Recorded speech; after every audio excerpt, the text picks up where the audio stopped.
श्री स्वामी समर्थ. तुमच्या पत्रिकेमध्ये राहू ग्रह चांगली फळं देत नाही आहेत का? म्हणजेच तुमच्या घरामध्ये जर नळ लिकेज असणं किंवा सिलिंगला भेगा पडणं, दारं खिडक्या ह्यांचा आवाज येणं, याचं लक्षण म्हणजे तुमच्या पत्रिकेमध्ये राहू ग्रह दूषित असणं. कलियुगाचा राजा म्हणजेच राहू ग्रह मानला जातो.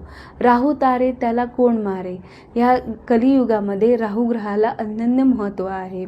या कलियुगाचाच राजा आहे. तर तुम्हाला राहू ग्रहाची जर कृपा प्राप्त करून घ्यायची असेल आणि भरपूर सारे पैसा तुमच्याकडे अट्रॅक्ट करून घ्यायचा असेल तर हा उपाय नक्की करून बघा. तुम्हाला काय करायचं आहे, तुम्हाला सकाळी उठल्यावरती तुमचा जो मेन डोअर आहे त्याच्यावरती तुम्हाला थोडंसं दूध शिंपडायचं आहे. शिवाय तुम्हाला तुमचा जो उंबरठा आहे तो स्वच्छ पुसून घ्यायचा आहे. हा उपाय केल्याने तुमच्या पत्रिकेमध्ये जो राहू ग्रह दूषित आहे तो चांगली फळं द्यायला लागेल आणि तुमच्या आयुष्यामध्ये पैसा अट्रॅक्ट होईल. हा उपाय नक्की करून बघा आणि कमेंटमध्ये श्री स्वामी समर्थ लिहायला विसरू नका.